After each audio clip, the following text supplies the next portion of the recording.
On se retrouve pour une vidéo logiquement assez rapide. Donc c'est toujours Hugues qui m'a envoyé cette information et je trouve que c'était vraiment passionnant de la partager. C'est des choses que je ne mettrais pas dans l'actu de la semaine, tu vois. Donc plus on va dire des réflexions et cet article, donc je vais te le mettre là, je vais te l'incruster, en fait expliquer que il y a une part de vrai, si on peut dire, que Tesla était un petit peu en retard donc, par rapport à leur nouvelle génération de superchargeurs V3, V4, même si la grosse force, c'est que les V3, V4, en fait, ont, si on peut dire, la même puissance, donc maximum de 250 kW, mais c'est uniforme. Donc il n'y a pas de différence, de distorsion, puisqu'ils parlaient, que ce soit Unity, que ce soit Total Energy ou autre, tu peux très bien trouver chez eux du 50, du 150 partagé, donc autant dire très faible, et du 300, du 350. Et je crois qu'il n'y a que IE Charge pour le coup, où c'est 320 donc partagé, et c'est partout pour toute la France. C'est ce que j'apprécie d'ailleurs chez IE Charge, avec par contre donc une partie partagée. Je pense qu'en fait il faut relativiser en se disant que ça reste de toute façon un pic de 150 et le plus important finalement c'est le palier. Mais il y a eu des personnes qui ont partagé donc sur donc internet aux États-Unis, notamment avec leur Cybertruck, en disant donc le Cybertruck disant que voilà on est monté jusqu'à 320 kW. Donc c'est pas réellement à 320 kWh, hein, c'est pas à l'heure, on est plus sur un pic donc de 320.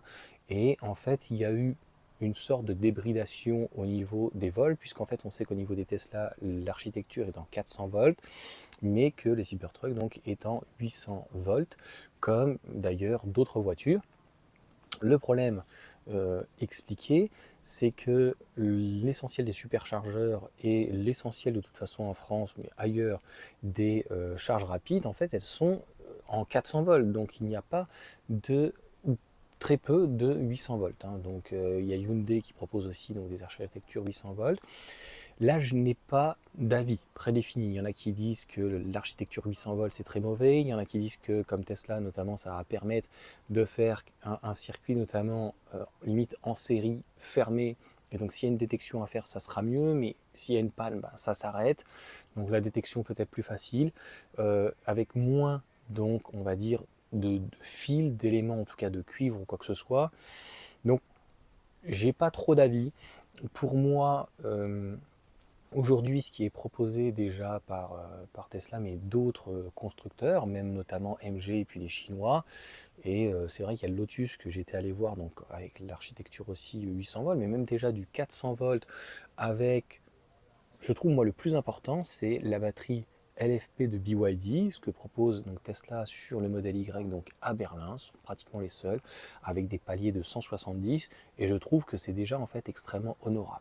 Alors honnêtement, si on passe de 15-18 minutes à 6-7-8 minutes, c'est bien, mais c'est en fait il faut se poser les bonnes questions, c'est un argument pour qui? Pour, c'est horrible à dire, les prolos en fait qui roulent en diesel de 30 ans et qui de toute façon n'auront pas les moyens de s'acheter ce genre de voiture et qui de toute manière n'en ont pas envie. Enfin, j'ai fait la vidéo notamment, c'était hier ou avant-hier, donc qui est paru donc aujourd'hui. Et si tu veux, voilà, le diesel c'est un fait, hein, donc c'est la fin. Donc en fait, je vais pas revenir dessus. Autant l'hybride rechargeable, peut-être l'essence ou le GPL ou l'éthanol, ou en tout cas les bio carburants ou les carburants synthétiques, on peut se poser la question. Mais il y a certaines choses, voilà, le diesel, ça va rester en fait logiquement pour les tracteurs, hein, même pour les campings ou quoi que ce soit. C'est d'ailleurs pour ça qu'ils veulent relever donc la capacité en fait pour le coup de tracter, en tout cas par rapport au permis B. Donc, voilà, on ne va pas rentrer dans un débat. Donc c'était intéressant. Encore une fois, tu sais, quand tu es sur un pic à 320 ou 250, même des fois il y en a qui ont dépassé un petit peu les 250. Ce qui est certain, c'est qu'aujourd'hui une grande autonomie donc en Europe, elle met limite bah, quand même une plus grosse batterie, un peu plus de temps que donc finalement l'autonomie donc standard. Donc preuve que ce n'est plus du tout un souci. Comme je l'ai expliqué, il y a des chances que aujourd'hui on ne puisse pas. En fait, les contraintes sur la LFP, c'est sa densité, donc par rapport à son poids, donc global, mais aussi le fait que la densité ne permettrait pas d'avoir deux moteurs. ça j'en ai déjà parlé sur le modèle Y. Donc propulsion, en fait, c'est de l'électronique, et puis c'est la même chose un petit peu des fois d'une manière technique sur des thermiques. Par contre, on va dire à contrario, notamment chez Tesla, c'est pas le cas a priori sur les AMG. Moi, quand je m'étais fortement renseigné sur la MG4, il y avait des personnes qui étaient à 10 ou 20% sur l'autoroute à 130, ils étaient bridés sur la batterie donc standard 51 kWh en LFP qui est une CATL aussi. Là, moi ce que je vois, c'est que sur les batteries CATL ou BYD en LFP, eh bien la puissance, le moteur reçoit la même intensité, si on peut dire, qu'il soit à 100% ou à 0%. Voilà, je peux être à 20 ou 30%, 5%, donc ce qui n'est pas le cas sur une performance, une grande autonomie. Souvent, c'est le moteur a priori à l'avant en induction qui a tendance à en pâtir. Voilà. Encore une fois, hein, c'est essentiellement du ressenti. Thomas m'en a parlé, notamment avec son modèle Y en autonomie. Il m'a dit voilà, en dessous de 10%, j'ai pas la même patate. Voilà, on est quand même à 5 secondes pour un véhicule qui est un peu plus de 400 chevaux. Franchement, c'est très très bien, mais le ressenti est là. Encore une fois, Tesla ne communique absolument pas donc, sur ces informations, donc c'est assez compliqué de s'avancer sur des choses, mais voilà, clairement, ça va bien se passer. Honnêtement, on est très loin de certains constructeurs qui proposent des charges vraiment très très moyennes. Tous les constructeurs généralistes, hein, que ce soit, c'est horrible à dire, Ford, à Renault. Enfin, le groupe Stellantis, c'est quand même un très très très gros groupe. Même Renault, certains vont dire qu'ils vont préserver les batteries, etc., etc. Voilà. Moi, je trouve que une charge de 10 à 90, 40 minutes, plus de 30 minutes, c'est limite inacceptable. Moi, sur ma CATL, je suis vraiment à la limite des deux mondes.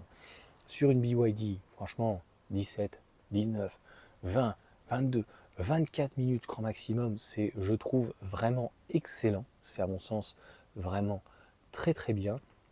Maintenant, encore une fois, voilà, si on peut progresser, c'est bien.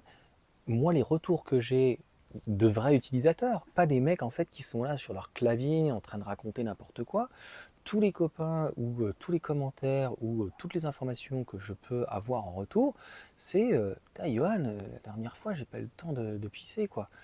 Bon, je vais pas lui dire, bah, pour le coup, c'est Kamel qui nous a envoyé donc un petit message. Et il dit, mais putain, voilà, il vient donc de mémoire d'une classe A, il a eu pas mal d'autres véhicules, et à un moment donné, quand tu as 40 000 euros en fait à mettre dans ton véhicule, en leasing, en crédit, à comptant, peu importe, tu te poses la question en fait de ce que tu prends, et bon, une classe A c'est quand même beaucoup plus petit qu'un modèle Y, mais à un moment donné, il en est super content, et l'argument pareil d'aller toujours à la pompe en 3 minutes, j'en ai encore eu un, mais quelle malhonnêteté. Ah bah ouais, mais mon véhicule, je fais 800 km, je tracte 3 tonnes 5, mais excuse-moi, si tu tractes 3 tonnes 5, tu es sur un Raptor, enfin tu es sur un très très gros 4x4. Je peux te dire que tu es à 100 au minimum 80 litres de réservoir, tu mets pas 3 minutes. Vous êtes d'une mauvaise foi. Honnêtement, 15 à 22 minutes, ce que proposent certains constructeurs, tu arrives, tu branches. Il peut y avoir des débats sur un éventuel délai d'attente, mais ça je l'ai exprimé aussi, ça va être un défaut si on peut dire de Tesla, et au final tu vois j'arrive pratiquement à 10 minutes, qui est que le fait d'ouvrir ces superchargeurs parce qu'il y a eu un investissement aussi de l'Union Européenne, hein, donc ça veut dire qu'il y a un deal qui est fait avec l'Union Européenne, on vous fait un investissement, mais dans ces cas-là c'est ouvert aussi à tout le monde, eh bien la charge, la vitesse de charge n'est pas la même, et là où peut passer un modèle Y par exemple, BYD en 20 minutes, eh bien, tu as d'autres véhicules, peut-être un grand Scénic, enfin, la grande autonomie, ou je parle même pas alors du 3008, non pas en 73 kWh, mais celle qui va faire 98 kWh, elle risque de prendre 2 fois à 3 fois plus de temps que une nouvelle Tesla. Après, tu me diras, c'est le jeu. Les modèles S n'ont pas une charge très importante. La moyenne, c'est à peu près 80 kWh. Voilà, enfin 80 kg avec un pic à 100, 110, 120 pour avoir vu donc avec Olivier. Mais ça reste quand même excellent pour un véhicule qui est d'une technologie d'il y a 10 ans. On reviendra donc juste après, je vais faire créer une nouvelle vidéo qui est sur l'Hardware 3. où je suis concerné avec mon modèle Y et je n'ai pas du tout d'inquiétude si tu veux parce que j'ai déjà l'habitude de ça avec Apple, donc d'avoir à la fin, pas forcément donc des mises à jour, mais franchement c'est pas très très grave.